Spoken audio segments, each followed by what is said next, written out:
incredible insight with a reduced carbon footprint. Future Planet, solutions for a sustainable world.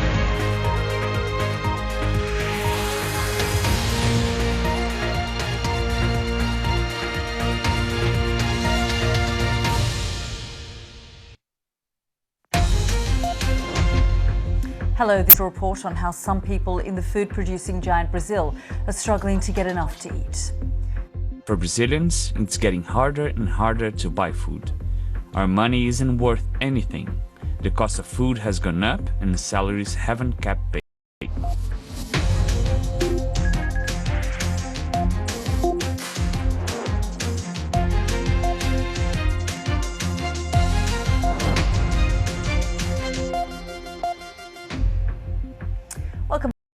Brazil's seen double-digit inflation on basic goods and services. The mother of four now relies on handouts and discounted food. My boss was about to throw out these beans and bacon and survival.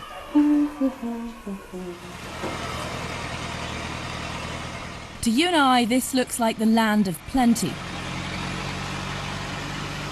Brazil's an agricultural powerhouse. Its farmers brought up on the land. His whole life dedicated to agriculture. But it's complicated. These fields might feed the world, but people like Thiago are going without. 90% do que é produzido em cima da terra tem que ser industrializado. 90% and consume it like that. The reality is that for Brazilians, it's getting harder and harder to buy food. Our money isn't worth anything. The cost of food has gone up and the salaries haven't kept pace. Acompanham essa inflação nos alimentos. Has that luxury of planning like her forefathers. She says she's learned how to manage climate change, but the real difficulties have come in the past 2 years. Quando começou a pandemia, a gente começou a ter as dificuldades. When the COVID pandemic started, we began to have problems. This is where Anna stores her fertilizers, by far her biggest expense at the moment. Last year, each of these bags cost $650. This year, when she plants the soy crop in October, this whole warehouse will be full of fertilizer. Uncertainty translates into higher costs for farmers like Anna. It has a knock-on effect for everyone. After a long day in the fields, Thiago heads home for a bite to eat and a catch-up with his International correspondent Lise Doucet reports from Kiev. Day 82 of Russia's invasion of Ukraine, and for many days now there has been a sea change in the way that Ukraine's it's been asking for from the West. It would be able to turn the tide in this war, and the war would be over by the end of the year. But of course it will be fought on the battlefield, and we're seeing that shift northeast of Kharkiv, the second largest the Russian border. It's just one sign of the way the Ukrainians have mounted a defense against Russia's advance. Let's get all the latest now from our Ukraine correspondent, James Waterhouse. Ми дійшли, пане президент.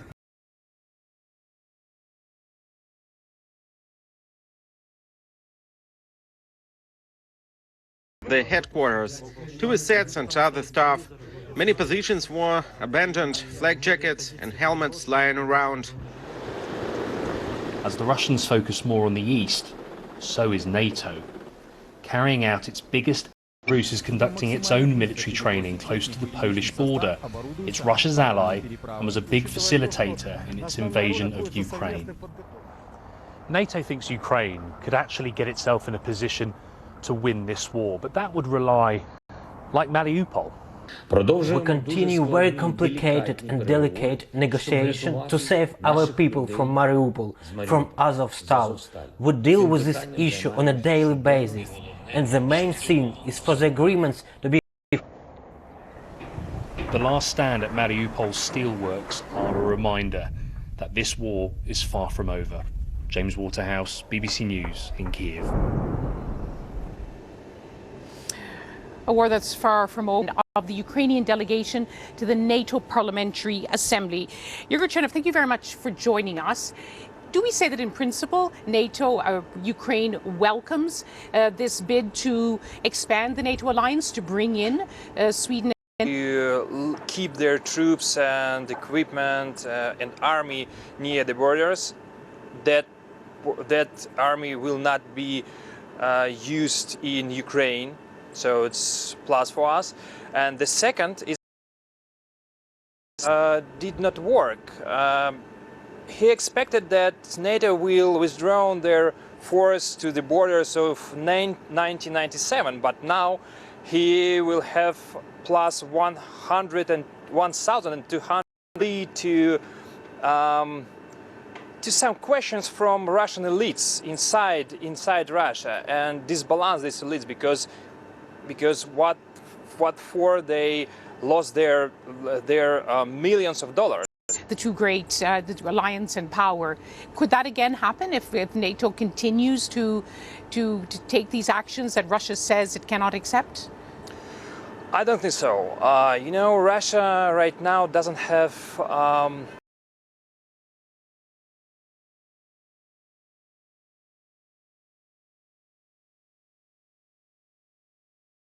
I think it will just strengthen the NATO, strengthen the Europe, and sometime I think Ukraine also will be a member of NATO and will contribute actually security. You have also been on the front lines of with territorial defense close to Kherson, which is now under Russian control. It was one of the first to fall to the Russians. That must be a reminder to you when you're on those front lines that Russia has made advances. So, you know, the more heavy artillery, heavy weapon we will have. You need more. Of course, we need it on the front line. You just don't have enough. Of course, because it's just a 90 artillery system of offensive operation. Would you try to take Kherson back? That was sure. Regional, we have to. Significant regional city. We have to take under control our occupied territories and withdraw Russian troops from the whole. Ukraine often asks for more weaponry, more ammunition, but what about fighting forces? When you're on the front lines, do you think, well, we need more men and women here at the front line? You know, what they do here, there are no Nazis. This is not their land. So we have enough people, we have enough soldiers, and we have enough troops, but we need more weapons. Updates from here, but back to London. That's our chief international correspondent, Lise Doucette, reporting there from Kiev. Now, McDonald's is selling its business in Russia in response to the war in Ukraine. The burger chain said it wasn't consistent with its values to continue. We're pulling out. I think that is recognition of the reality, really, that things are not going to return to normal here, that what the Kremlin calls its special military operation, what most of the world calls Russia's war, has changed.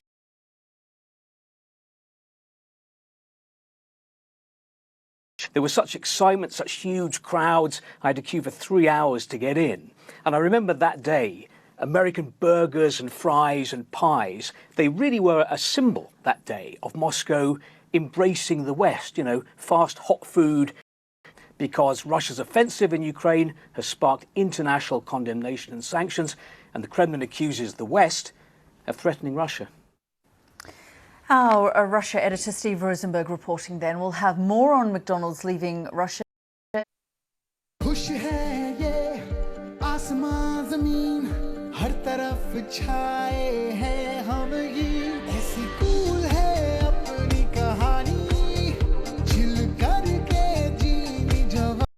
Was in Kyiv. But once again, it's civilians who are the casualties. There's still no sign that the Kremlin's forces are about to deliver some knockout blow. See the headlines as they happen with breaking news alerts in the app and get the full story with bbc.com/news. Follow the story for all the latest with BBC News. This is Impact on BBC World News. I'm Yalda Hakim. Police in New York State investigating the shooting of more than a dozen people in a supermarket are working out if key signs about the gunman were missed. He's thought to have had a racist motive. 11 of the 13 people to the awful events that have unfolded. That is the first time we've seen that really in this particular way linked into this type of attacks in the context of COVID. Online. Yes, and so there is environments of both conspiracy theories, but also spaces where these individuals are finding a sense of belonging, finding a sense of identity, and finding a sense of self-worth that exists online lives. And so there are multiple places in which it might be possible to pick up on and prevent and work to help individuals who are going down harmful paths of radicalization off those paths. How do are out shooting residents and innocent civilians in a supermarket? So there's a range of different measures that are continuously being taken, and thankfully this type of attacks are in order to effectively take down things like the live stream in this particular context, as well as the manifesto that's been shared online. And so while those things are being spread online, and coordinated effort between the tech companies, between the governments, and between civil society organizations like the Khalifa Haider Institute. That was Bjorn Eiler speaking to me there a little earlier. Now, North Korea's leader Kim Jong-un has mobilized the army. I mean, of course, we can't confirm a lot of what is being said. We do have to take them on their word. But the fact that they are publishing every day that now these deaths and number of cases does suggest that in some way they are trying to speak to the international community.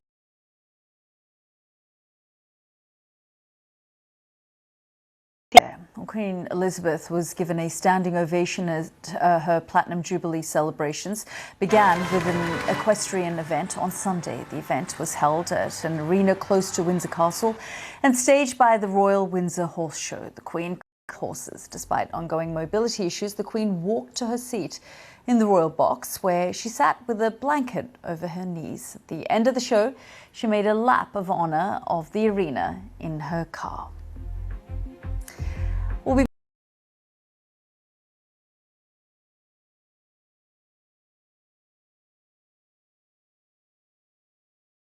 The extreme heat wave we've had for much of last week peaked, with temperatures reaching 51 degrees Celsius in Pakistan over the weekend. Temperatures coming down a few degrees over the next few days, but it will stay extremely hot in Sindh province, with temperatures staying well above. There's maybe 200 millimetres in places. Those higher totals would lead to some quite nasty flash flooding in places. Now, across Central Asia, a few isolated showers here and there, thunderstorms for parts of Tajikistan and Kyrgyzstan, but many areas will keep the dry weather with warm sunshine. Temperatures continue to affect Sri Lanka thanks to those southwesterly winds here. And across the northeast of India, this is another area where we could see some localised flooding from some severe storms, particularly affecting Meghalaya. The outlook over the next few days: Islamabad, it stays hot, temperatures staying in.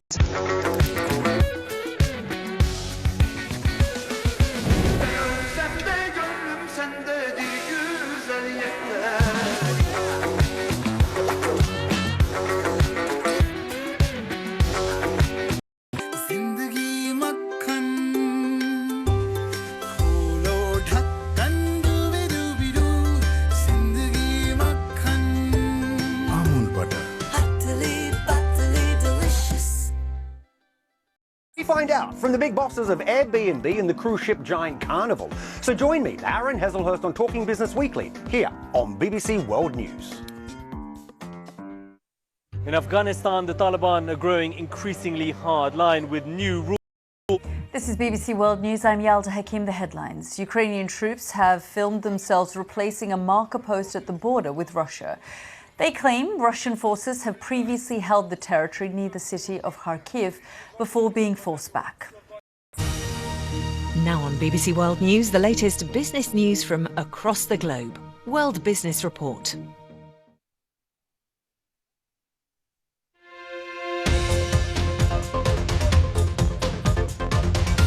Entire Russia business after 32 years in the country. And COVID takes its toll on China's economy. Output falls sharply as local lockdowns begin to bite.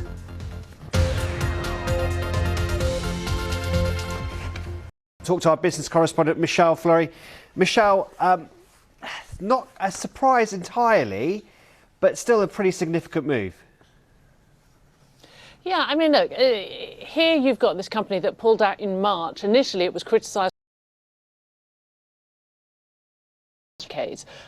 It is in many ways a symbol of American capitalism, those golden arches. And so it was when the fall of communism happened that you started to see this kind of arrival of McDonald's and people queuing in Moscow to try and get their hands on a Big Mac, and the symbolism of that. And I think what we're talking about here really is the symbolism of them withdrawing.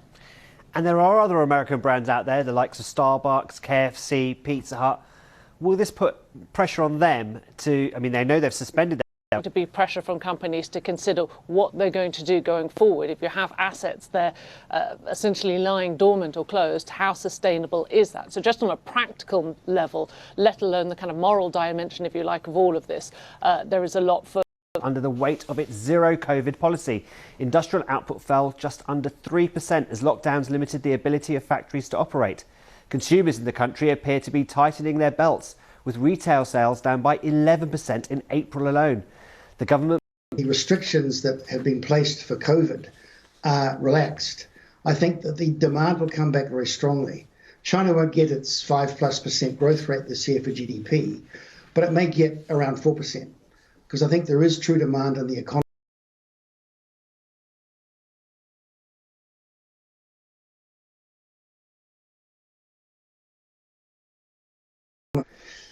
I don't think, I mean, they could do a lot of infrastructure investment and get a sort of Pyrrhic 5+%, but for the real grassroots economy, for the underlying core, which is consumption and services, China ceased to be a Louise. There's a great deal being spent in that general area, particularly in the coastal provinces. Also, I think you can see some sensible infrastructure spending, such things as energy-related investments, the core infrastructure for a longer year than, say, the last quarter of this year. And David, just very briefly, we all know the impact that China's supply chains, the issues that has on the rest of the world. What about inflation, global inflation, what impact is that having on China at the moment? At the moment, we can't really tell, because it really depends how much longer the invasion of Ukraine lasts. Of course, we all know the figures, 30% of grain for the global trade comes out of Russia and Ukraine. And China has a policy of food security. So they can dip into those grain reserves, and at least in the next 12 months, they can make sure that inflation doesn't hit the consumer too hard. But it will cost them, as it is costing them in terms of paying for... Less than a week ago, the country's Commerce Ministry told the BBC it was bullish about increasing wheat exports to meet the surge in global demand. Supplies across the world have been hit, as we've been hearing, by the conflict in Ukraine. Russia and Ukraine combined supply more than a third of the world's wheat. This move by India, it's more for the domestic audience, isn't it, than for the global audience? It absolutely is, Ramzan. As you say, we've heard there the government saying, look, we've seen a harvest that perhaps isn't as bountiful as we'd have hoped. They don't seem those hopes dashed. And it isn't just about what's happening in India, because since then, of course, we've seen some conciliatory noises saying that countries that rely on India for food security will still have their supplies come through, largely neighbouring countries. But what's really worrying those traders out there, saying that's it, we're not going to export it. Now, those kind of bans don't tend to last very long indeed, but it gives you a good idea of how governments around the world are feeling. And, we weren't talking about food security, energy security in recent years, but that seems to be something that's very much on the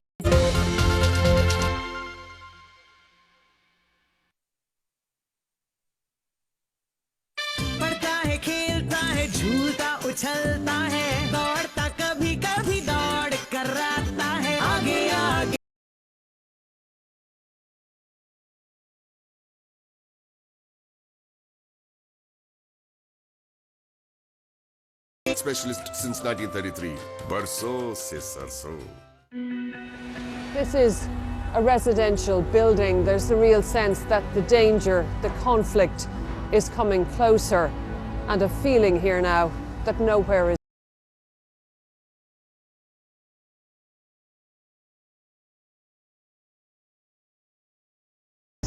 Кто его знает, там в огороде у нас взрывалось.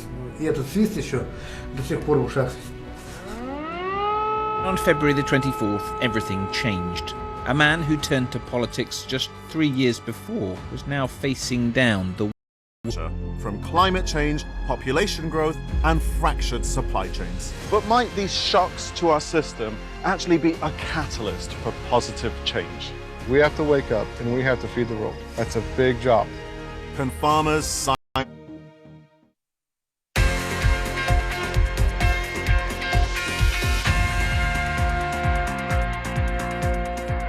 Hello there, I'm Ollie Foster. We're live at the BBC Sports Centre. Here's what's coming up for you on Sport Today. Then there were, despite their weekend wobble.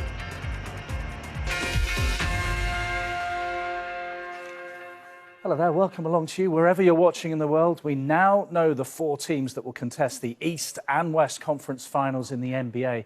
Huge riders, but both were really one-sided. Let's start in the East, where the Boston Celtics ended Milwaukee Bucks' reign as the NBA champions with a 109-81 win. The key to the victory was keeping Giannis Antetokounmpo quiet. He had averaged... As time went on, got more comfortable, kept shooting, and then I guess he made a joke. I shot 18, and that's most probably threes I've shot in my life in a single game. So it was fun, but it's just great that we got a win. Yeah, the game of his life. We'll see how he goes in that. We got to get better as a team. We got to want it more. We got to work on our game. So hopefully, like this moment, instead of thinking that we lost something, we can gain and learn in order for us to put ourselves in a position to win another championship. Now, if it's going to be next year. Time getting the first of his 35 points on the board as Dallas took the early lead. Their travelling fans had a relatively stress-free night. The Suns struggled to keep pace. By the final quarter, the game was effectively over as the Mavs steamrolled their way into the conference finals for the first season tonight. That group has a lot of character and integrity, and I know how bad they wanted it. We just could not execute tonight, couldn't make a shot early. That completes a 4-3 series win. A lot of deciding games in this NHL as well. Waiting for them in the next round, another Canadian team, the Edmonton Oilers. There is still so much at stake. Liverpool, who have got 2 games left to play. Here's the run-in. Liverpool at Southampton on Tuesday, knowing that if they lose, then the title is City's. That's unlikely, though, isn't it? Both are at home on the final day. And if City beat Aston Villa... in an ideal world, we go in the last match day and are 1 point behind. That would be now from today's point of view, the perfect scenario, and that's what we try to do. Was there a bit of Klopp kidology in there somewhere? Champions stand under any difficulty, how much they are looking forward to play on Monday, how excited they are about the challenge ahead, because we all know everything that we've been through throughout the season and how much we have to fight to be in this position.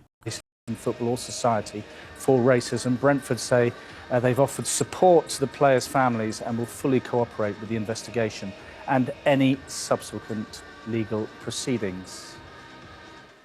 A bit of golf for you now. South Korea, they'll remember that. Australia's Minjee Lee has won her 7th LPGA Tour title, claiming the Founders Cup in New Jersey, world number 5. Entered the final round with a 1-shot lead. She held off the challenge from Lexi Thompson on the final hole. The American missed a birdie putt. Grand Limousine. Welcome to the grand side of thrill. Nature, all-powerful and uncompromising, a force over which mankind has no control. But when one aligns with nature, she is. BBC Media Action connects people, shares experiences, builds knowledge, boosts confidence, and inspires action. Media shines light on people. Support our mission. Follow us now.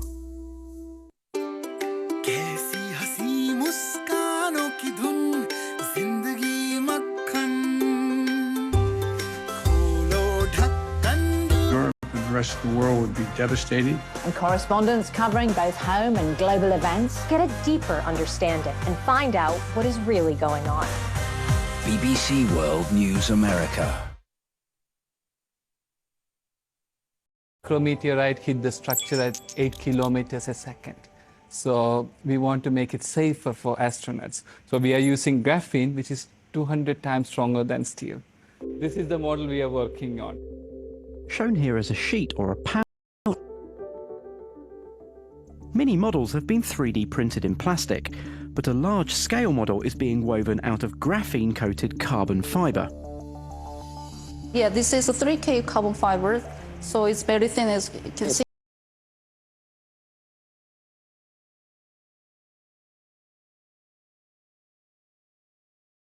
Identifies faults that would become dangers in the high pressure and temperatures of space. Small defect in the structure, that's where the crack could start. It's only 99% sure I'm a person. But, The Flexon. Here's a scale model we made earlier. The full size is about 6 meter wide by 12 meter high. Okay. While Vivek is working with governments and businesses to get his graphene pod into space in the next... To the Moon and Mars is very expensive, so really what we want to do is utilise as much resources in situ as possible. Aled's already made bricks with binders like egg albumin, chickpea juice and cow blood. But the right glue has to be for these experiments.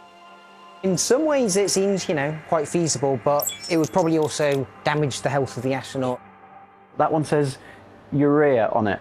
Now, is that what I think it is? Because obviously we is going to be something we're going to be producing in a... Have to watch this space.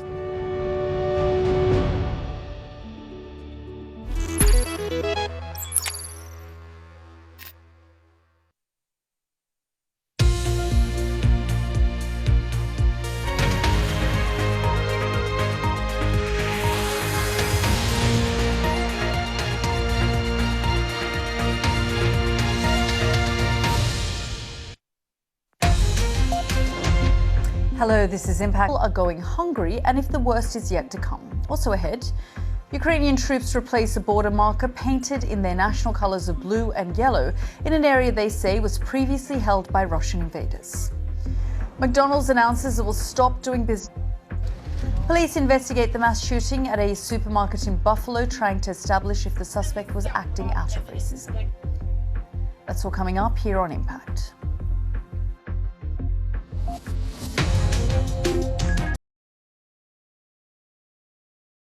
War in Ukraine making the situation worse. Today we're starting a special series on how that's affecting people around the world, starting in Brazil, where our correspondent Katie Watson has been to find out why such a big producer of food is struggling to feed itself. For Hosiani, even buying the basics is impossible. In the past year, Brazil's seen double-digit inflation on basic goods and services. The mother of four now relies on handouts and discounted food. With the price of cooking oil soaring, Hosiani and her dad, Iranji, have come up with another survival skill, turning used oil into soap. They say necessity is the mother of invention. Farmers reaping the rewards of an insatiable China. And the demand is not letting up. Thiago was brought up on the land. His whole life dedicated to agriculture. But it's complicated. Rosanna is the fourth generation of her family to farm this land. She says much has changed since her great-grandfather started the business. He'd know when it would rain, and they could plant accordingly, she tells me. But now, with more extreme prices, we didn't know how much it would cost to produce or how much the product would sell for. And then with the war in Ukraine, those difficulties just increased, especially with fertilizers. We started worrying if we'd get enough for future crops.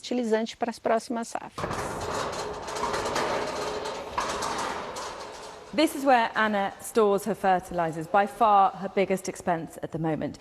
Last year, each of these bags cost $650. Farmers like Anna, it has a knock-on effect for everyone.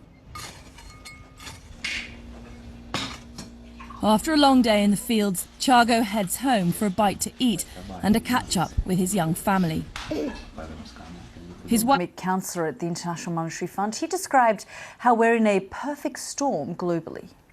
What we're having now is a combination of, first, a climate-related disruption in crops and yields, then 2 years of households are feeling the pain, they are facing these elevated prices, and it's hurting their income and their ability to feed their families. Is there anything that the IMF can do, to stabilise things globally? Well, there are a number of things we're doing. The supply chain being hit because of the war. Well, Sub-Saharan Africa is certainly a region that has been very, very badly affected. They rely on a lot of imports of wheat to supplement their own production of other crops. And I suppose in many ways, this whole scenario exposes the fragility of the global supply chain, the fact that it's so interconnected that just within the space of 8 weeks, what happens in Ukraine and the impact on wheat prices. The shocks that countries have experienced, and it's likely that every country in isolation would have fared worse if they had to rely on their own supply of food and energy, for instance. So I suppose one of the questions then is whether sanctions on a country like Russia, the rest of the world is experiencing that. And at the same time, it's important to realize that these disruptions are related not just to the sanctions. I mean, what's happening on the food markets, for instance, the wheat. Donbass region further south. It comes as NATO chief Jens Stoltenberg says Ukraine could win the war and that Russia's invasion is not going to plan. Our Kyiv correspondent James Waterhouse reports. We have made it, Mr. President. The Russians left really quickly. They did not have time to loot much. Before what we think were the headquarters, TV sets and other stuff, many positions were abandoned, flak jackets and helmets lying around. Training close to the Polish border. It's Russia's ally and was a big facilitator in its invasion of Ukraine. NATO thinks Ukraine could actually get itself in a position to win this war, but that would rely on two things. I understand that the authorities are doing as much as they can, but of course more needs to be done because we need the result, not the process. Do you think your son is going to survive this? And does your son think he's going to survive this? Operating there. McDonald's temporarily closed all its Russian outlets in March. The BBC's Russian editor Steve Rosenberg says it's very much the end of an era. Well, McDonald's had temporarily shut its restaurants across Russia back in special military operation. What most of the world calls Russia's war has changed things long term. So McDonald's issued a statement in which it said that owning a business in Russia was no longer tenable or consistent with McDonald's values. Now, this really is the end of an era. And I remember when the first McDonald's restaurant opened in Russia way back in 1990, back in the USSR. There was such excitement, such huge crowds. I had to queue for 3 hours to get in. And I remember that day, years, things have changed, and basically Russia and the West have lost their appetite for one another because Russia's offensive in Ukraine has sparked international condemnation and sanctions, and the Kremlin accuses the West of threatening Russia.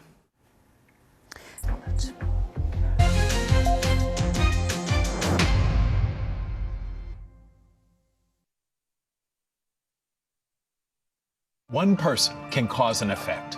One person in HR can challenge outdated. Join SHRM's global HR community to make monumental impact and cause the effect you wish to see in the workplace today.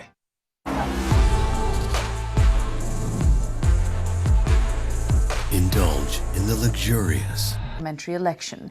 It's the first election since an economic collapse that many voters blame on the ruling political elite and has made day-to-day life difficult for the majority of Lebanon's people.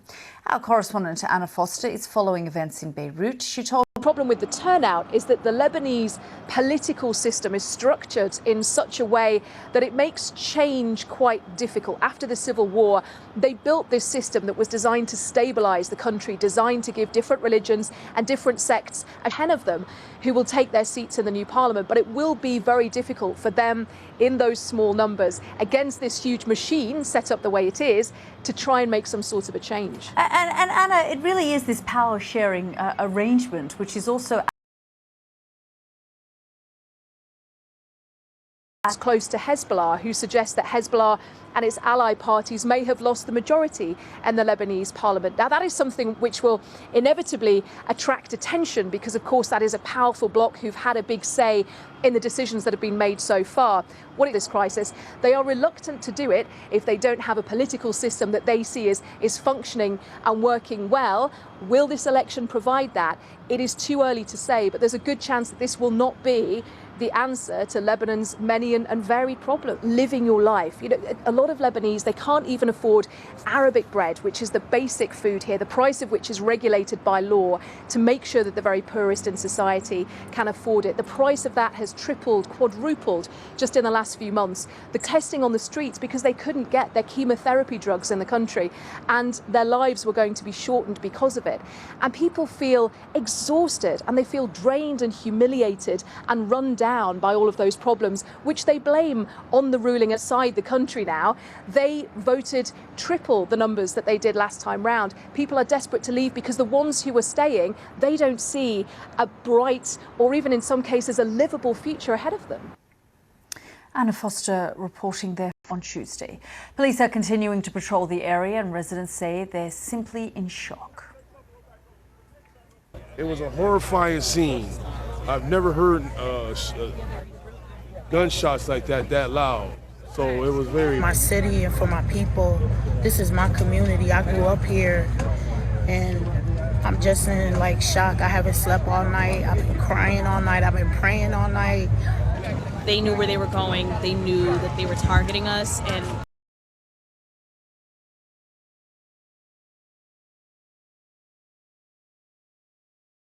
battles a wave of coronavirus that's infected over 1 million people in a matter of days.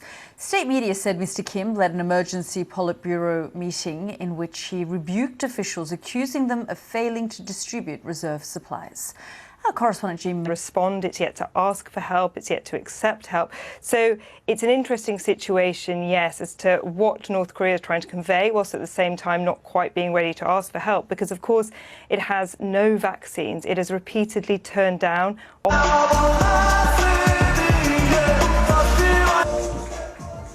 The song was originally written as a tribute to the frontman's mother, but it was repurposed as a rallying cry for Ukraine after the Russian invasion. And it's received a special tribute by one of the soldiers defending the Azov-style steelwork under Russian siege in Mariupol. Let's just have a listen. Стефанія, мамо, мамо, Стефанія, розквітає поле, а вона... And that's it from me and the team here on Impact.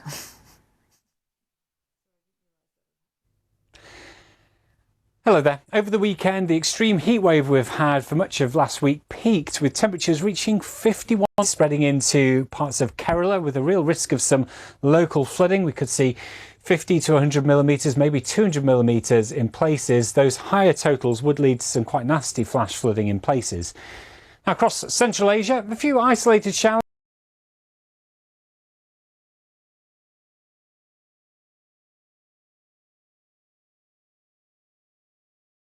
affecting Kerala. Some heavy downpours continue to affect Sri Lanka thanks to those southwesterly winds here. And across the northeast of India, this is another area where we could see some localised flooding from some severe storms, particularly affecting Meghalaya. The outlook over the next few days. One aligns with nature. She is warm, nurturing and loving. B-Mark mustard oil has always followed in nature's footsteps, extracting mustard oil using completely natural methods, focusing only on purity and quality, and leaving the rest to nature.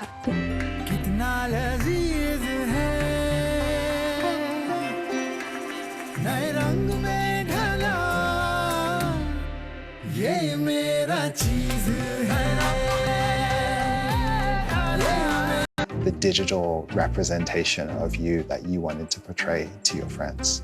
Now follower accounts have like a certain social currency maybe we weren't quite aware of, that we were kind of king-making in that way.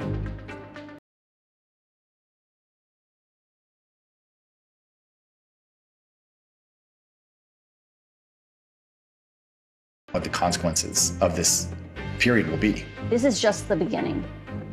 And the thing that I think young people see, that maybe people a little bit older than them don't, is how intense the problems are. Because teenagers are killing themselves because of Instagram. At the border with Russia. They claim Russian forces had previously held the territory near the city of Kharkiv before being forced back. Russia's President Vladimir Putin says he does not see the decision by Finland and Russia to join NATO as a threat. But he... Now on BBC World News, Hard Talk asks tough questions in interviews with people who are shaping the news.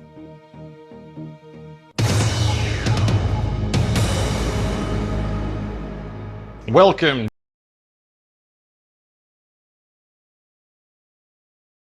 Interventionists. My guest today is the Ukrainian-born Republican Congresswoman Victoria Spartz. How much is Donald Trump influencing this internal Republican argument?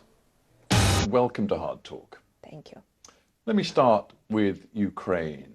The White House and you guys on Capitol Hill have worked together to put together a massive aid package for Ukraine. It's almost $40 billion. That if we are not decisive and if we don't deal with it effectively, it will escalate further. And they're taking it much more seriously right now. So I think it's much better. Interesting you phrase it that way. Is that grudging acknowledgement from a Republican? Republican or Democrat does something wrong, I will say it. If he does or she does something right, I will say it too. So I think a lot of things have been done wrong by this administration. But now I think I see much better approach, and hopefully it will also be. Do you think that gives you a different perspective on what is happening? For sure, any experience in life, on the ground experience puts you much more better understanding on issues. So I grew up when it fell apart, 90s were terrible Wild West, and then it got exposed to Western culture. So this is a group of very different people that really values freedoms probably more than a lot of other people. And you've chosen to visit, I believe, twice since the Russian.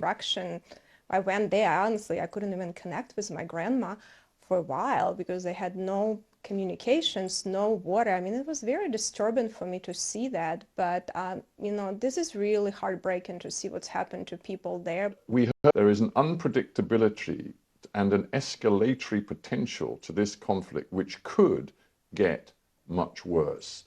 How far do you want the United States to go in its support of Ukraine? What it takes to ensure Putin's defeat? So how far would you go? How hawkish are you? Well, I think, we have to be reasonable and rational, right? We have to draw the line with some things we need to be very clear that it's not acceptable. And that choice they have to make internally. But he has no right to come and intervene in other countries and cross the borders and to destabilize the world. I just wonder how this crisis resonates with your constituents. Your district is in India, and so much time talking about Ukraine, advocating for spending more money, sending more weapons to Ukraine. Do you think you have your own voters on side? Well, let me tell you, I just had the town hall, and I'm one of the people how important this. We do have issues with inflation. We have an issues of border security, but this is a separate issue that is extremely important for us, and it's important for our country. And I think American people more understand now how important actually pushed on Congress, on the presidents to act. There's a paradox here, isn't there? Because you are known as a very conservative Republican. Your message to your voters when you won the election first in 2020 was that you were a great believer in smaller government. Your own voters. It is, because peace through strength costs less. So sometimes it will cost more, and you have to spend money beforehand to be smart with your policies. And that's what Reagan was great about it. He understood that if you don't spend money today on some key issues, Donald Trump is the guy who described NATO as obsolete, the guy who persistently refused to indulge in personal criticism of Vladimir Putin, who described Putin, Xi Jinping, and other authoritarians as guys that he could really do business with. If Donald Trump were in power, America would be responding very differently to this, wouldn't it? Well, let me tell you something. We can have hypothetical thing, but when President Trump, so we also have peace, in Middle East was Forgive me, but you know better than I that when Russia was massing its forces to go into Ukraine on February 24th, Donald Trump was saying it was a genius, smart move. Actions of foreign policy was a big deterrent to further aggression. And I don't think he will ever get the credit for that. And I don't agree with him on every issue. But on foreign policy, his strengths and predictability actually was very effective to deter a lot of aggressors, including Putin. I just wonder whether you would acknowledge that there is a fundamental division in your Republican Party right now between the America First Trump supporters, who essentially have a message of American isolationism, and the old representatives like Matt Rosendale, like Paul Gosar, who even today 3 months into this war, are essentially saying there is no US interest in backing Ukraine and Vladimir Zelensky.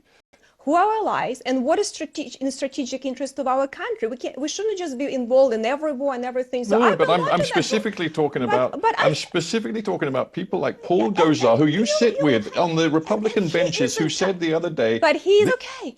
We're a diverse country, but this is an issue that Congress is the most united. It's okay. You will always have people on edges to go to extremes, but that is not a majority of the party. Majority of party believe that we have to lead. We have to be. Is that in the end, what we see, in the words of people like Congressman Gosar, is the fact that Donald Trump still today wields enormous influence over your party. Are you happy with drama with their own staff? So he brought working class people that were not part of our party. They were under Reagan. Then we kind of lost them in all this intellectual debate where he said, this is real people with real issue. Let's care about people on the ground. So you're still a Trump. But governing the freedoms and protecting people on the ground. And that was what our party is about. And we have to bring diverse people into the party. And I think working class people will be served. You have to decide what kind of party you are. Donald Trump today still insists that we can have a variety of opinions in the interpretation of law. This is a debate, and this debate is a healthy debate of Western democracy. No one entitled of dictatorship of opinion. Where right now we sit in the Judiciary Committee, my Democrat colleagues try to decide that only one opinion is right. And there is, no proper due process for him too. Well, there is proper due process. That's exactly why the Department of Justice is still investigating exactly what happened when Donald Trump told his supporters to, quote, fight like hell just before they, as a mob. I think that is very unhealthy.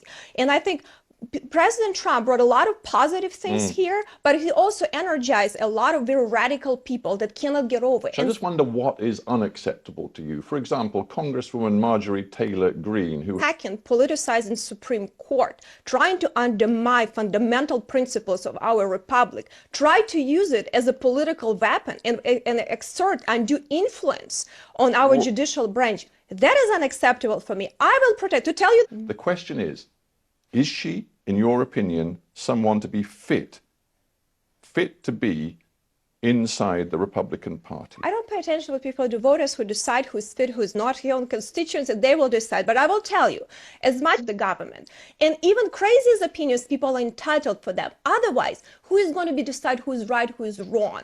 That is dictatorship of opinion, and that's where the West is moving. It's a very dangerous. When it comes to defense of rights, are you prepared to realize abortion across this country, reversing the Roe versus Wade what you tell is decision? Actually not true. That was a right created by the Supreme Court, which was a lot of controversy about it. But what it will do let each state, how they're going to regulate that. As well. How far do you want to go? Well, listen, I think Democrats went there are a lot of diverse opinions, but Democrats were extremely left on these issues. And I don't think American people want to have, child that coming out of the womb of a woman to be killed. I don't think most Americans want the child that coming out of the womb to be popped in the head and killed. I think most Americans will have a more common sense to that. And I think that is a debate that Americans can have. And Democrats took very radical views. And the stateful. It's not a statistic of masses. And that is a unique American. A final question then, because we're out of time. Interestingly, you spoke to me about being raised in the Soviet system and how you escaped and how you cherish freedoms in this country. Look at the people kind of tolerate, and then when government gets too big, it's bottom-up approach. And what I've seen on the ground in our states, I see so many, I've been in politics involved on the ground for over decades.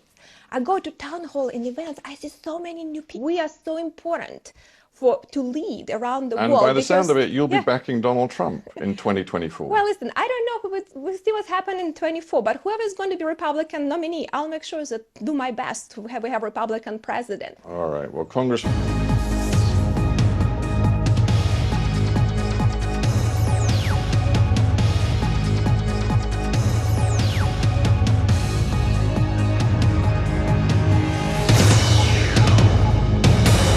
Footsteps, extracting mustard oil using completely natural methods, focusing only on purity and quality and leaving the rest to nature. Because when we live in harmony with nature, life can be great. The mustard specialist since 1933.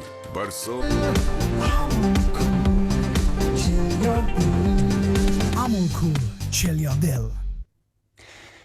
Hello there. We have a few severe thunderstorms at the moment across parts of Texas. These could bring some damaging gusts of wind and some, as I say, hail and gusty winds are possible.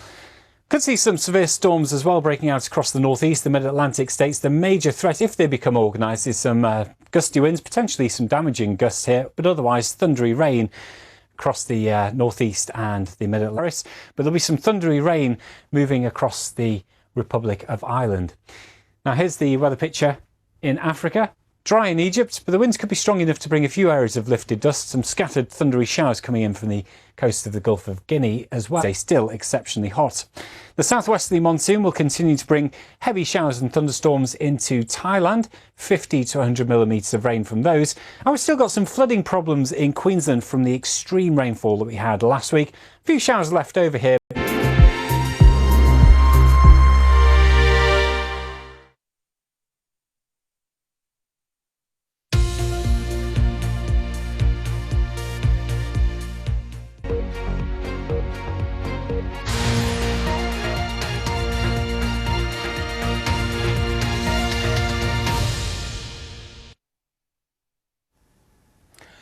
This is BBC World News. I'm Matthew Emery-Waller. On today's Global, Ukrainian forces say they've advanced right up to the Russian border. Kharkiv has been under constant fire since the invasion began. We're in Ukraine's second city.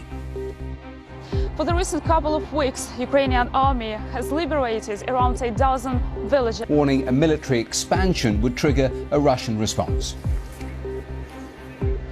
And I'm Lise Doucette in the capital, Kyiv, with the latest on the situation on the ground. As Russian forces are pushed back from Kharkiv, what about Kyiv? An agricultural powerhouse. For Brazilians, it's getting harder and harder to buy food. Our money isn't worth anything. The cost of food has gone up and salaries haven't kept pace. Also, Sri Lanka. Ukrainian forces have been counter-attacking and retaking territory in the northeast in recent days as Moscow focuses on the Donbass region further south. Meanwhile, as Finland and Sweden move closer to joining NATO, Vladimir Putin says expansion of military. Over to you. Yes, you join us in the capital on the 82nd day of Russia's invasion of Ukraine, another day of another setback for Russian forces. When the invasion began, Russia may have believed that victory to the Russian border. According to the Minister of Defense of Ukraine, it was done by the 227th Battalion of the 127th Brigade of the city of Kharkiv of Ukrainian armed forces. For the recent couple of weeks, Ukrainian army has passed from time to time here in the city, and the air sirens are going on quite often. According to the local administration, there were 4 people wounded because of the Russian shelling here in the city today, and 2 more were wounded in the villages around. Both these 2 big cities of strategic and symbolic importance, Kyiv and Kharkiv, were in Moscow sights from the beginning of Russia's invasion in late February. We still hear the air raid sirens occasionally here, but how does Kyiv feel to you now? You have been saying for many weeks that even though Russian forces have pulled back significantly, that you still believe Kyiv is a target. Do you feel that way? Back to our hometown. Right now is springtime, sunshine, but just couple of hundreds kilometers from capital of Ukraine. We know a much more safety place. Please stay there. We can't get guarantee safety, 100% guarantee of the safety to everyone. We have a lot of blog posts. We close the time during the night, well, but slowly our hometown come to normal life, and more people coming back, because always in the home much better than somewhere else. But my advice to everyone, if you have a chance, still a much more safety place. We can't give the 100% guarantee for everyone because every minute, every second can Russian rockets land. Million people had left the city. Do you have any sense at all about how many of that number have come back? Before the war, the population of our city was more than 3.5 million people. Its majority come back, but we feel the city is not so full, and much more cars, much more workers in Kiev, but city is still empty.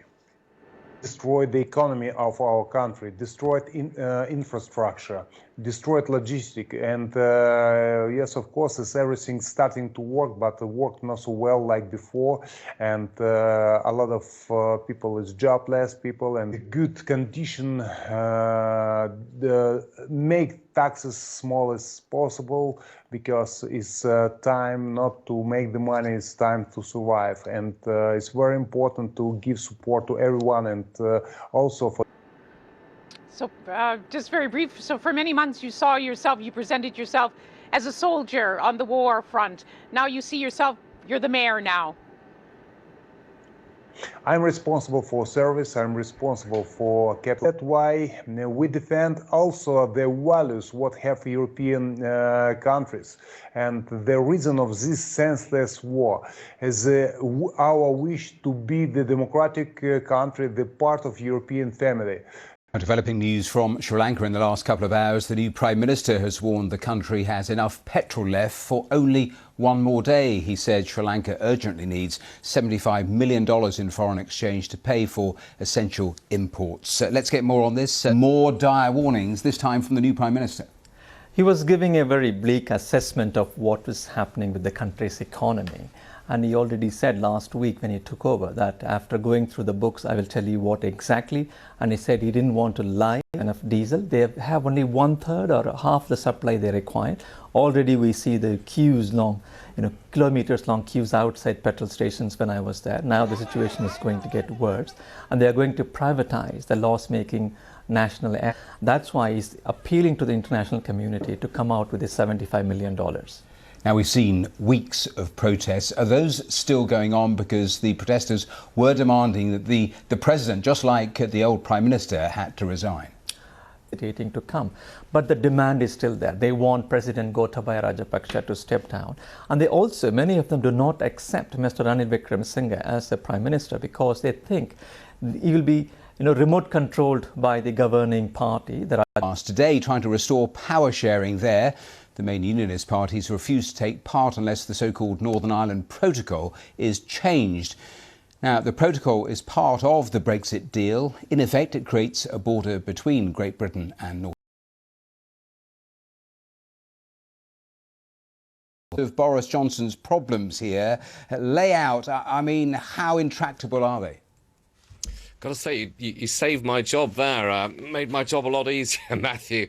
So thank you very much. Well, some people would say it's completely intractable in the following sense, that you can't both have a hard Brexit and then also have no border on the island of Ireland, or no border between Northern Ireland and Great Britain. So it's all been a question about how to try and make it, as people of the rest of the United Kingdom, that there would be consequences to Brexit.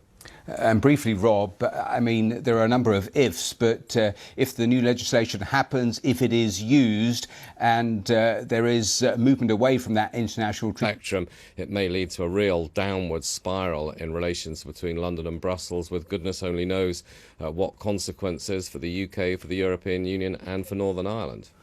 Rob Botton, we will leave it there for now. Thanks very much, Rob Botton, there in Westminster. Heimwerker Tools was founded as a side project. We offer high-quality regional products that are typically not available for the retail market. We partner with companies that are used to ship in pallets and not more of what you do. And that is actually a great link to our partnership that we have with DHL, offering Go Green solutions.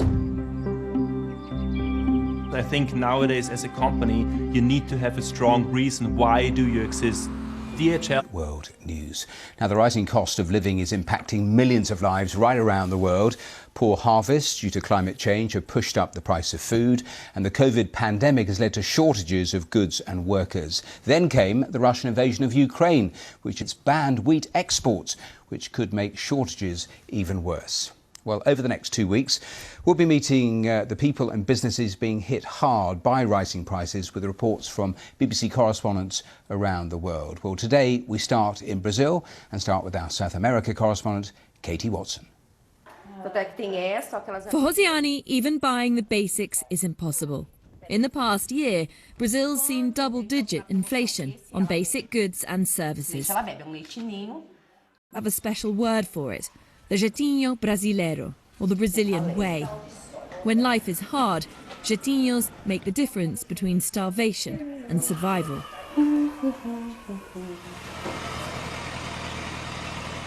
90% of what is produced has to be processed. We grow crops for industry, and then it comes back to the kitchen table. So yes, we have beans, we have food, but it's hard to take what is in the ground and consume it like that. Is the fourth generation of her family to farm this land. She says much has changed since her great-grandfather started the business. He'd know when it would rain, and they could plant accordingly, she tells me.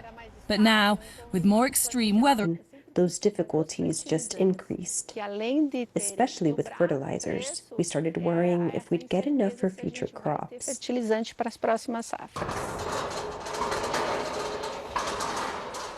This is where Anna plants the soy crop in October. This whole warehouse will be full of fertilizer, and those prices have doubled. 85% of Brazil's fertilizers come from abroad, and Russia fields. Thiago heads home for a bite to eat and a catch-up with his young family. His wife Mariani bakes bread, but meat doesn't feature much on the menu these days. That's too expensive, so they've had to adapt. Well, I'm joined now by Ottaviano Canuto, who's the former Vice President for Poverty Reduction at the World Bank. Thank you so much for being with us here on BBC News. Just in the last few seconds, the Governor of the Bank of England... Apocalyptical factors. The pandemic, a plague that affected the production of food, for instance, when we had mobility restrictions affecting some harvest, particularly in Europe. We have war. We also have now this attitude taken by some countries to use protectionism, to establish export bans affecting the price of several food components, so and seeds for farmers, and also even in-kind food being distributed.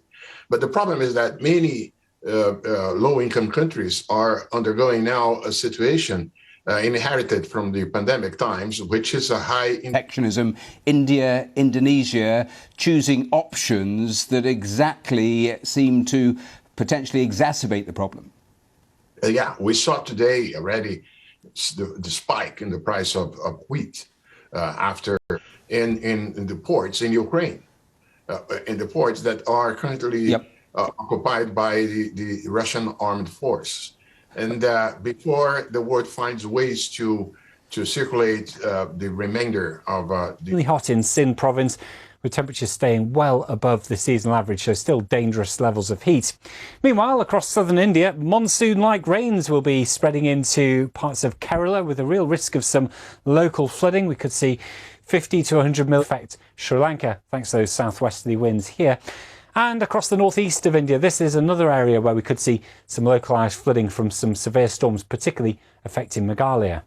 The outlook over the next few days: Islamabad, it stays hot, temperatures staying into the...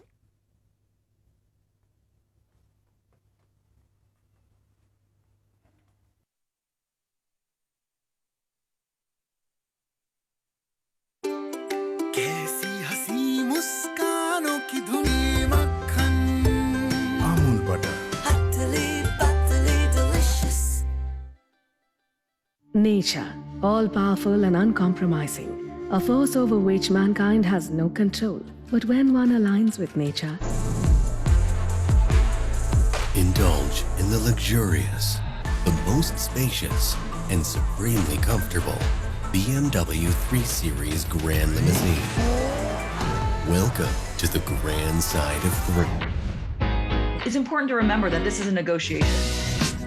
It's a good photo of. I have an opportunity to create chaos. There is always an email. We are so insignificant in this cosmos. Do you want some facts on baguettes? I'm just feeding you the story. Come back. We find out from the big bosses of Airbnb and the cruise ship giant Carnival. So join me, Aaron Heselhurst, on Talking Business Weekly, here on BBC World News.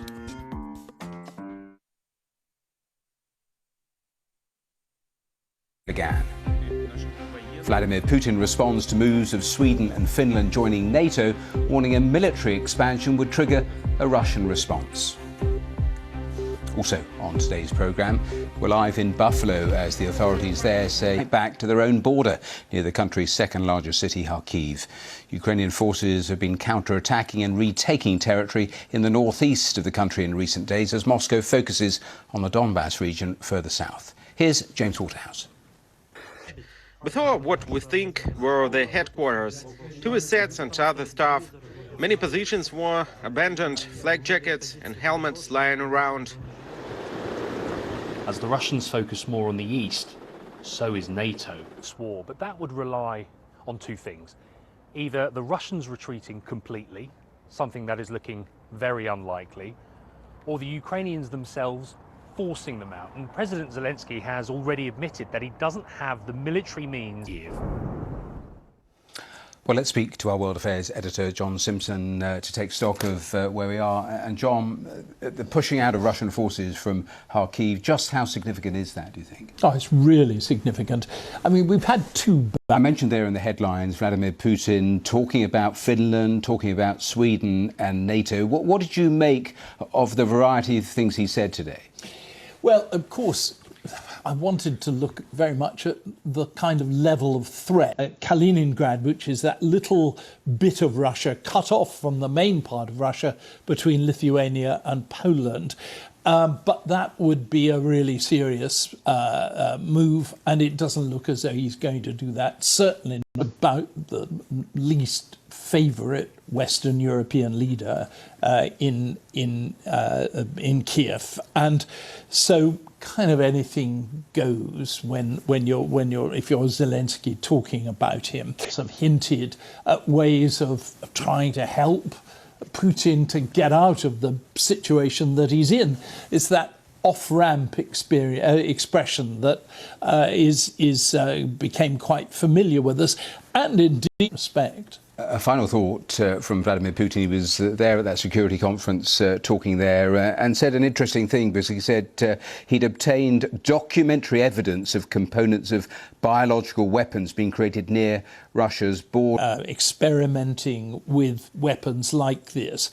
It doesn't, again, look as though he's planning this at the moment. It looks much more as though he's trying to blacken the whole name of, it seems to me, before you take real action. It's the kind of finger wagging, not serious threats that either in the case of Sweden and Finland that they'll have to worry about. And what we talked about before, McDonald's, which has announced it is exiting Russia permanently and selling its business in the country.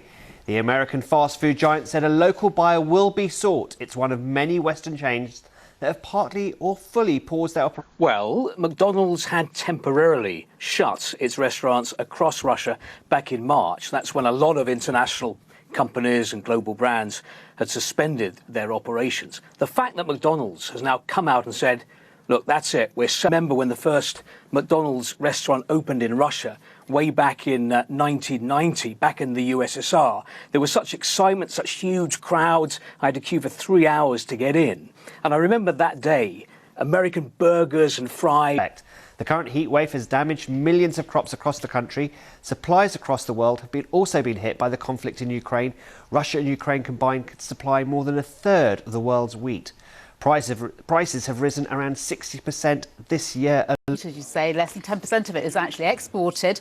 But there had been hopes that India would step up and help to replenish the breadbasket of the world in the absence of a full quota coming out of Ukraine and Russia this year. Instead, we've seen those hopes dashed. And it is what this could mean for other nations watching. Are they too going to start saying we're going to put our own people first, particularly as we see those rising food prices threatening more and more social unrest as well as economic pain? And it's not just wheat we're talking about here. There are palm oil, and we saw Indonesia saying, that's it, we're not going to export it. Now, those kind of bans don't tend to last very long indeed, but it gives you a good idea of how governments around the world are feeling. And, you know, we weren't talking about food security, energy security in recent years. Overworked. Let's cross over to New York, and our business correspondent, Michelle Fleury, has been following this story. Michelle, why is it only the senior people at the bank? Surely those who start off first are work the hardest. Well, I'm sure many of those first-year bankers are probably fit amount of holiday. I think this is a recognition of the fact that it is so competitive coming out of the pandemic in terms of attracting workforce and workers. And so you're seeing this Wall Street firm essentially doing what it has to. They take less, not more holiday. And do you think other banks, other companies will follow Goldman Sachs' lead here? Well, I mean, this is the interesting thing, because you look at Wall Street, and Goldman Sachs' boss, David Solomon, has been one of the most seeing this trend where unlimited leave is more common. And I think certainly here in New York, where there is competition amongst a small talent pool, whether it's sort of the crypto industry or technology or Wall Street, they're all competing against each other. So they're now...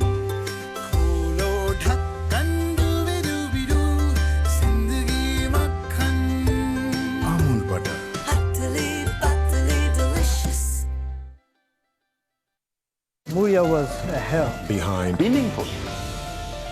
Our World, this weekend on BBC World News. Being at the heart of a live news show is challenging. So when events move quickly, you need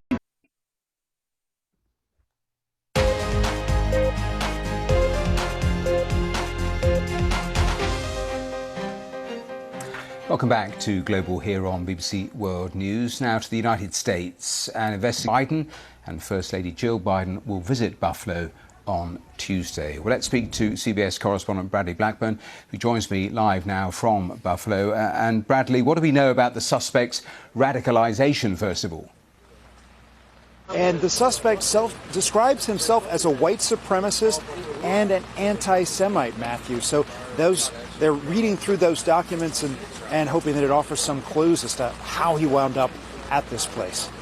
More generally, what are the authorities concerned after an incident like this about copycat incidents? And we are seeing a growing number of these kinds of attacks, and you do see evidence that they are connected. For example, experts that have looked at that 180-page manifesto give me a sense of what people are saying to you about how safe or otherwise they actually feel. I think there's always concern in the community because it's such a shocking thing for the people that live here. This grocery store trying to buy a birthday cake or get ingredients for dinner on Saturday night, and they just never imagined, Matthew, that they would come face to face with this kind of hate. Bradley Blackburn there in Buffalo. Thanks very much. Thanks for your time. Country. I mean, of course, we can't confirm a lot of what is being said. We do have to take them on their word. But the fact that they are publishing every day that now these deaths and number of cases does suggest that in some way they are trying to speak to the international community, whilst at the same time not quite being ready to ask for help, because of course it has no vaccines. It has repeatedly turned down offers of vaccines. That was Jean McKenzie. Now, Somalia's former leader, Hassan Sheikh Mohammed, has been elected. Well, Mr Mohammed was sworn in shortly after the final results were announced, prompting supporters in the capital to cheer and fire guns into the air. He'll serve for the next 4 years. Just the latest on Somalia.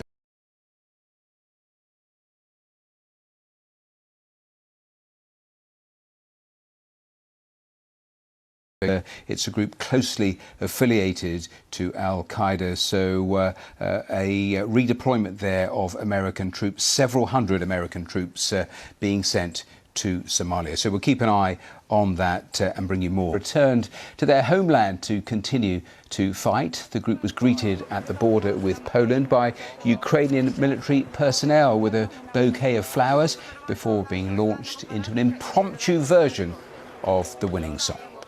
Originally written as a tribute to the frontman's mother, but was repurposed as a rallying cry for Ukraine after the Russian invasion.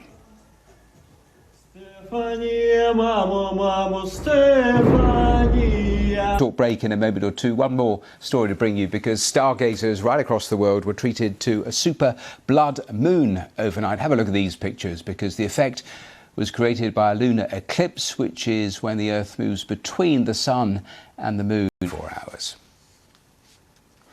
Now, do stay with us, because here in our next edition of the programme we'll be live in Kyiv with our chief international correspondent, Lise Doucette, who'll be speaking to an advisor to the Ukrainian Ministry of Defence. We'll also be speaking to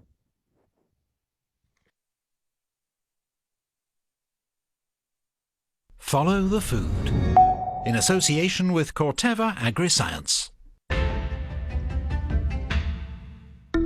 To help reduce, and they love it. So happy cows as well as healthy cows? Absolutely, and that's what our aim is all the time. Follow the food, in association with Corteva Agri-Science. So we're working with millions of farmers, the very people feeding the planet, to strengthen that system.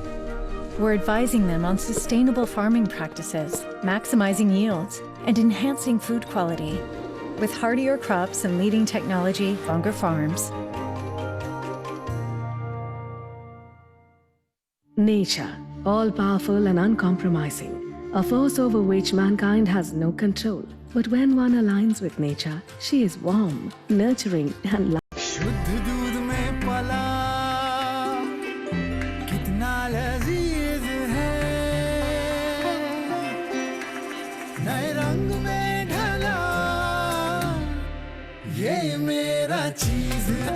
वही स्वाद, नया अंदाज, अमूल चीज, ये मेरा चीज है।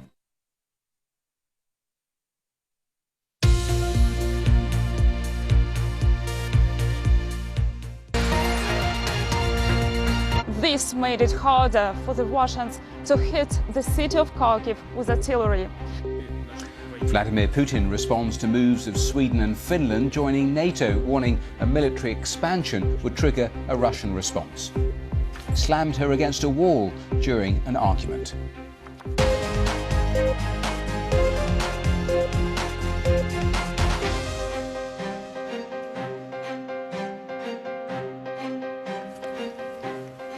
East of the country in recent days as Moscow focuses on the Donbass region further south. Meanwhile, as Finland and Sweden move closer to joining NATO, Vladimir Putin says expansion of military infrastructure on their territory would demand a reaction from police. As you join us in the capital of Ukraine, the 82nd day of Russia's invasion of this country, and another day where there are reports and evidence on the ground of Ukraine's successful. There's been a video which shows Ukrainian soldiers are right on the border with Russia. But in the Donbass in eastern Ukraine, where Russia is focusing a lot of its firepower and forces, Russia is said to be making some progress. In a moment, we'll be speaking. Despite of that, we can still hear the sound of blasts from time to time here in the city, and the air sirens are going on quite often. According to the local administration, there were 4 people wounded because of the Russian shelling here in the city today. Yesterday, President Zelensky described the situation in military terms in eastern Ukraine as very difficult. How difficult is it? We're joined now by Yuri Sak. He's an advisor to Ukraine's Minister of Defence. Welcome to BBC News. Front line in the east of Ukraine continues to be very difficult. And of course, Russia has concentrated most of their firepower in that area. And of course, gaining full control of the Donbass area of the east of Ukraine, of the Ukrainian armed forces are successfully defending the area, and in addition, in some areas, they're even able to counterattack. And of course, the sooner Ukraine will receive more heavy weaponry, which our Minister of Defense, which our President, or as soon as possible. And this can only be achieved by providing Ukraine with the sufficient number of the sufficient caliber heavy weaponry. You made this appeal for heavy weaponry a few weeks ago on BBC World News TV. Fight against the aggressor, and Ukraine indeed has started receiving heavy weaponry. And only yesterday, our Minister of Defense, Oleksiy Reznikov, when he spoke to the Secretary of Defense, Mr. Lloyd Austin, they've discussed every day that the pace of these deliveries should increase, and we should get them sooner and in bigger quantities. Yuri Sak, the advisor to Ukraine's defense minister, thank you for joining us. With it had continued to target with artillery and bombardment for many, many weeks. You still hear the air raid sirens here, but not the thump and crump of artillery and anti-aircraft defenses, which had dominated the city for many weeks. But is Kyiv still a target? I've been speaking to the mayor of this city, Vitaly Klitschko, and asked him whether he still believed that Russia was threatening this city. Right now, the life in the couple of times a day, the warming, and everyone have to go to bunkers and spend some times in bunkers. But people coming to normal life slowly, and huge battles Ukraine force against Russian army, against aggressors. But right now it's much more quieter than before. You had been telling people it's not safe to return yet. Have you? Slowly, our hometown come to normal life, and more people coming back, because always in the home much better than somewhere else. But my advice to everyone, if you have our city. Vitaly Klitschko, the mayor of this city, emphasizing, as we can all see here, that this city is slowly returning to life, but is still a city of a sandbag. Now to other news, and Sri Lanka's new Prime Minister has warned the country has enough petrol left to just last one more day. He said Sri Lanka urgently needs $75 million in foreign exchange to pay for essential imports. Well, our South Asia editor... For example, they don't have money to pay the civil servants, 1.4 million people. That means they have to print money to distribute salary. That means that will raise the inflation rate, and also the dollar prices will continue to go up. And the government and the IMF. Sri Lanka is an import-dependent nation. It needs money to import essential items like fuel, food and medicine. That's why it's appealing to the international community to come out with the $75 million. Now, we've seen weeks of protests. Reduced, and also because of the curfew and the violence, many people are hesitating to come.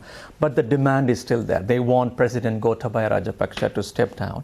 And they also, many of them do not accept Mr. Ranil Wickremesinghe as the Prime Minister because they think family. That is why many protesters think that even the stopgap arrangement will not work, and they need immediate solution. Well, that was the latest on Sri Lanka. Now, still to come here on today's programme, concern that the British government is poised to make unilateral changes. Indulge in the luxurious, the most spacious, and supremely comfortable BMW 3 Series Grand Limousine. Welcome to the grand side of thrill.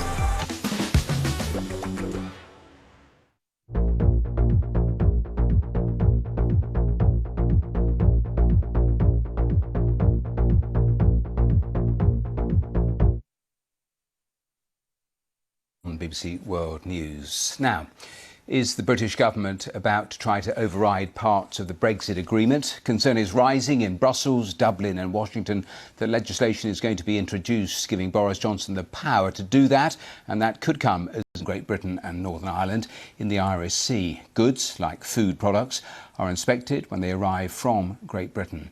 It was designed so there would be no land border with the Republic of Ireland, which is in the EU, of course. The British government says the protocol... Fortunately, we've been here before because, of course, we had the Internal Markets Bill, which not only was published, but went through many stages in Parliament. So if this is published tomorrow, it doesn't really change anything. It doesn't change the law. That has to go through Parliament. So we'll keep going. We'll keep happening because Britain is not a rogue state. Britain complies with its international treaty obligations. It does what it says it's going to do.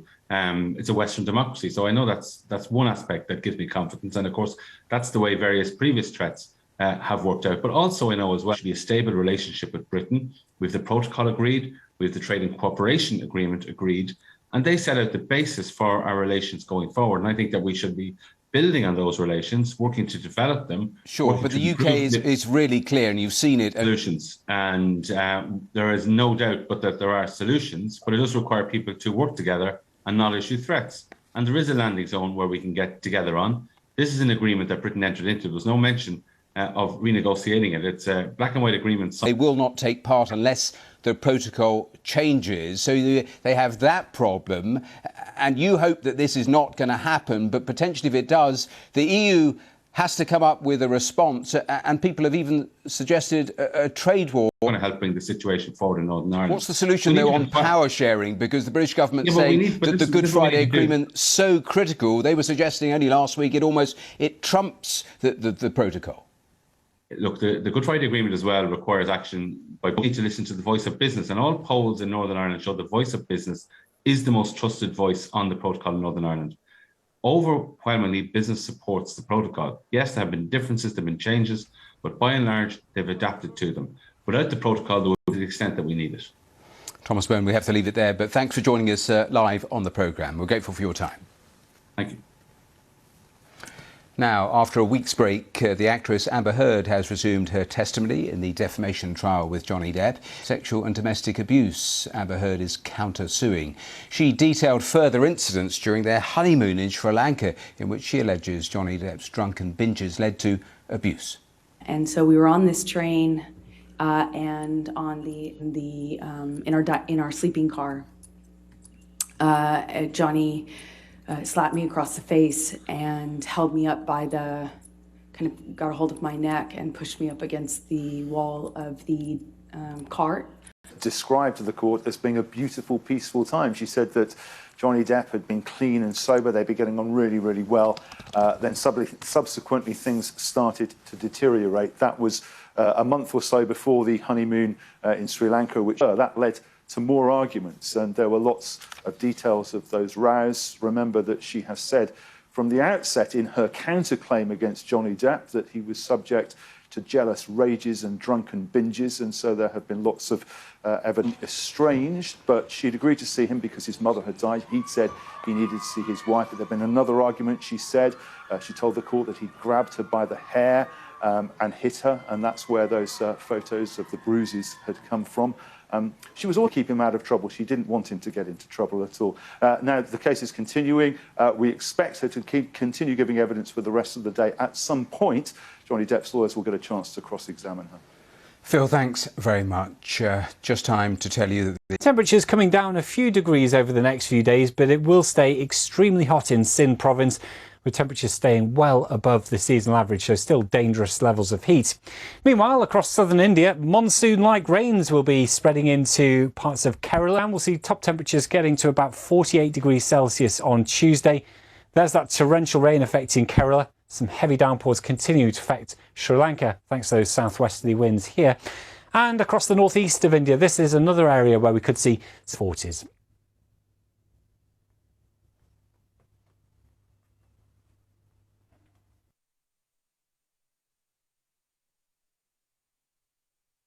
Nature, all-powerful and uncompromising.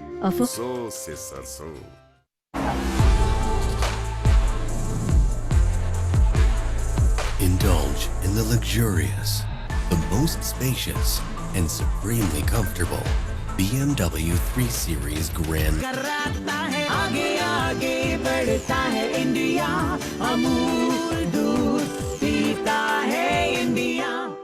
Our global food system is under profound pressure from climate change, population growth, and from Republican Congresswoman Victoria Spartz. Now, she strongly backs American support for Ukraine in the fight against Russia.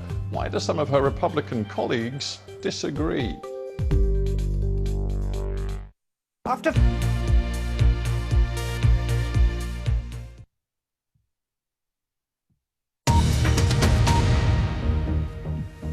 This is BBC World News. Our main headlines here. Ukrainian troops have filmed themselves replacing a territory near the city of Kharkiv before being forced back. Vladimir Putin says he does not see the decision by Finland and Sweden to join NATO as a threat, but he warned that any new deployment of military infrastructure there would provoke a response. In trial with Johnny Depp, she described how her former husband slapped and held her against a wall during their honeymoon.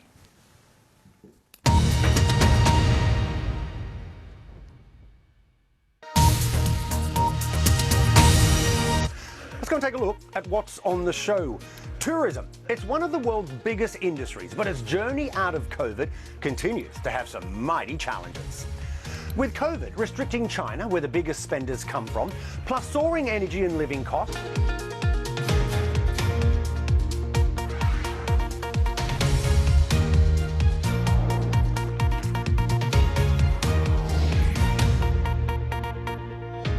wherever you're joining me from around the world, once again a big help. From an empty St Mark's Square in Venice to an empty Trafalgar Square in London. Holiday makers and business passengers stopped flying and the hospitality industry ground to a halt. Let's just take a look at the impact. You know, in 2019, before the pandemic, the United Nations estimates that tourist numbers were up 130%. That's more than double the numbers from the January before. But it's not all plain sailing. The global economy faces some mighty challenges, which travel and tourism will have another problem. Not enough staff. During the pandemic, many travel and hospitality companies, they laid people off, and now they're struggling to recruit again as the customers come bouncing back. And then came the war in Ukraine. Much of the travel, always a pleasure having you with us. Thanks for your time. Julia, can we start with this? We know that the war in Ukraine, it's pushed up fuel costs. I mean, energy costs are soaring at the moment. How are airlines and other travel companies, which were already in financial difficulties just dealing with the pandemic, how are they now going to cope with these higher costs? I was shocked at seeing the prices of Brent crude recently almost getting to record amounts. And that inevitably will feed through to the cost of an airline ticket. It has to. And as you know, hotels and airlines have been the front row of taking that kind of a punishment in terms of their economics. So yes, this is yet another pain point for airlines. Domestic travel, whether you're in the US or whether you're in China, has been very, very strong. But people now want to travel abroad and see the world again. That wanderlust is still there. It's part of our human nature, and all the numbers 2023. So the pent-up demand has been there. Travellers are returning, but now they're returning at a time when we know consumers around the world, they're facing rising prices in everything. Heating, food, just general living costs. I'm wondering, do your members think... Recently, at the bookings from the UK, I know we're talking today globally, but just from the UK, the number of bookings have gone up 300%, threefold this year compared to last year. Julia, how big of a deal is it that... That's what we're hoping for. Well, on that positive note, Julia Simpson, always appreciate your time. Thanks for joining me, and I'll talk to you soon. As ever, Aaron, it's been a pleasure. Bye-bye. At the end of 2020, in the midst of the pandemic, Airbnb, it listed a real pleasure having you on my show. Thank you so much for your time. Let's start with this. Obviously, the horrendous war in Ukraine has loomed large this year. And I'm wondering, Brian, at what point did you realize you were going to have to react to Russia's invasion? Housed 20,000 of the refugees. All refugees get housed for free. It's only because of the generosity of our host. But one more thing I want to say. Something even more remarkable probably than that happened. Within days of the invasion, operating in Russia, I'm wondering, what do you say to those companies who are still advertising hotels and holidays there? Some things are just more important than your business. And unless that's what you believe and what you stand behind, but I generally think people had all the money in the world, probably one of the first things they would do with that money was to start to travel. And so I'm not surprised, although I do think the speed of the recovery may be even greater than I was expecting. And I think it just shows that people are tired of being home. They're tired of staring at screens. They want a recovery of lettings. Basically, yes. There's really Asia and non-Asia. So North America is very strong, roaring back. Europe, roaring back. Latin America, roaring back. You know, even Australia, which is part of Asia Pacific, is roaring. You know, there's still the infection rates and the fact that a lot of people aren't crossing borders yet. That's really restricting travel, but it is going to rebound in Asia. We do think it's going to rebound probably next year. And as you know, Brian, some are predicting that this year will be the first full year. Don't think of their listings like a supply chain. The way you should think about it is most of our hosts rent the homes they live in or their second home. These homes they didn't buy to rent. And so their Airbnb income is supplemental. So they're not really trying to build a profit margin in massive increases, but of course, everything in the world is getting more expensive. Our average daily rate is up, but one of the main reasons it's up is because people are booking bigger homes to stay with groups. Airbnb's growth, it hasn't pleased everyone, as you know. I mean, there is a view that are the intended and the unintended consequences of your product. And you can't build a tool, put in the hands of more than 100 million people, and unintended consequences not happen. The question is, what do you do about it? And we're trying to work with cities, you know, that we're trying to do something about it. Today, we announced the biggest change to Airbnb in a decade, our product. In our product, part of what we're trying to do is redirect demand away from the popular destinations that tend to get flooded with over-tourism, because we had to make some very painful decisions to shut down a lot of the businesses that we were focused on. But we got really lean, we got really focused, and we are an incredibly focused company right now. And I think that the business and the results really point to that. Your European, of course, we want to be really good partners. I just want to say something. We are actually one of the largest collectors, remitters of hotel tax in the world. Most people don't realize this. We've already collected $4 billion in hotel tax. So we have actually a lot lately. When we started Airbnb, I remember saying to my co-founders, one day, Airbnb is going to be huge. Thousands of people are going to one day use this product. And that's, to me, what huge meant. Well, the boss of the world's biggest cruise company, Carnival Corporation, tells us his plans. Yeah, he does. I'll see you shortly.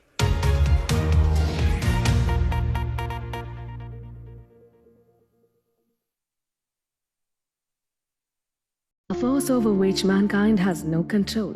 But when one aligns with nature, she is warm, nurturing, and loving. B-Mark mustard oil has always followed in nature's footsteps, extracting mustard oil using completely natural methods, focusing only on...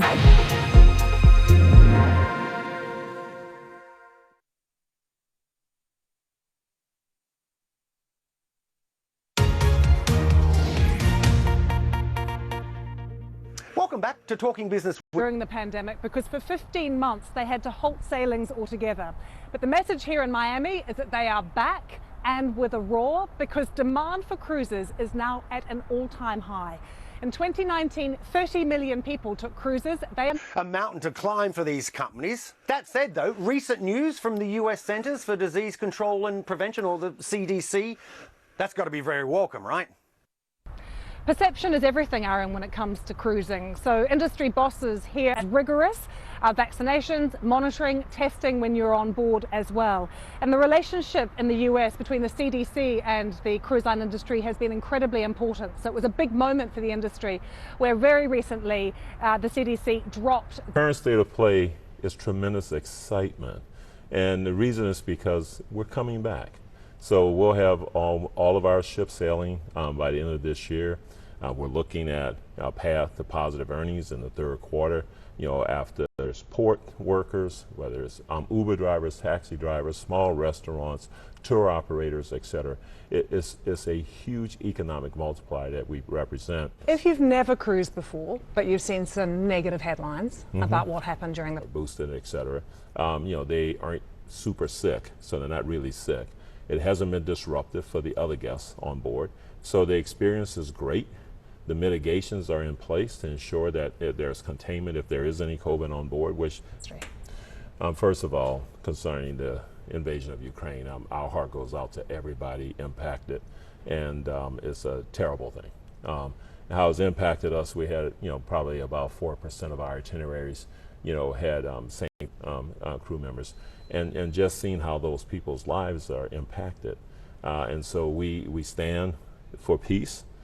We provided a ship already in the Netherlands to help carry refugees and transit in carbon emissions. and we've grown our capacity almost 45% since then, and our emissions are less today than they were in 2011. So that shows you the advancements in technology and practices, et cetera, to pay attention to the footprint. Your company took government-backed loans. Okay, I believe in Germany, and I can't remember maybe one other country. But whatever we did in those places were for the people. And so we don't just say we didn't profit from that. It kept people having income that otherwise wouldn't. And your pay, your salary? Have you been asked to justify what you've earned? People may have asked, very few people ask me directly, and I would never try to justify. That's for the board to do. The board determines my compensation, and they can say why they pay me whatever they pay me.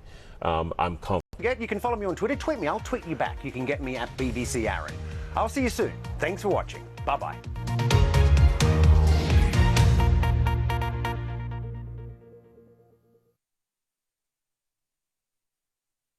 Showery picture for places like Melbourne over the next couple of days. Hot sunshine for Seoul and Beijing, pretty warm in Shanghai too. Here's a look at the subcontinent, and hot and sunny in New Delhi, around 41 degrees Celsius there on Tuesday. Cape Town will also be very warm with some sunshine, temperatures up to 30 degrees on Tuesday. Here's Europe, a lot of warmth spreading from Spain across many parts of Western and Central Europe. Further east, it's a little cooler with more showers on the way. Lots of heat across the US during the course of Tuesday with some scattered storms. That's it from me. The weather, sponsored by Qatar Airways.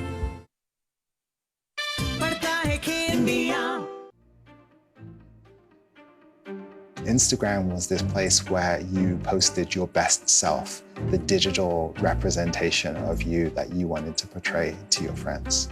Now follower accounts have like a us, or will people rule algorithms? How do we increase engagement? How do we increase time spent? I didn't feel like that was the best use of people's time. We don't fully understand what the consequences of this period will be. This is just the beginning. It's a real sense that the danger, the conflict is coming closer, and a feeling here now that nowhere is safe.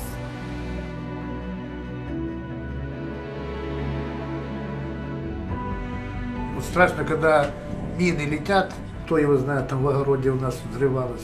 И этот свист еще до сих пор в ушах. On February the 24th, everything changed. A man who turned to politics just 3 years before was now facing down the world.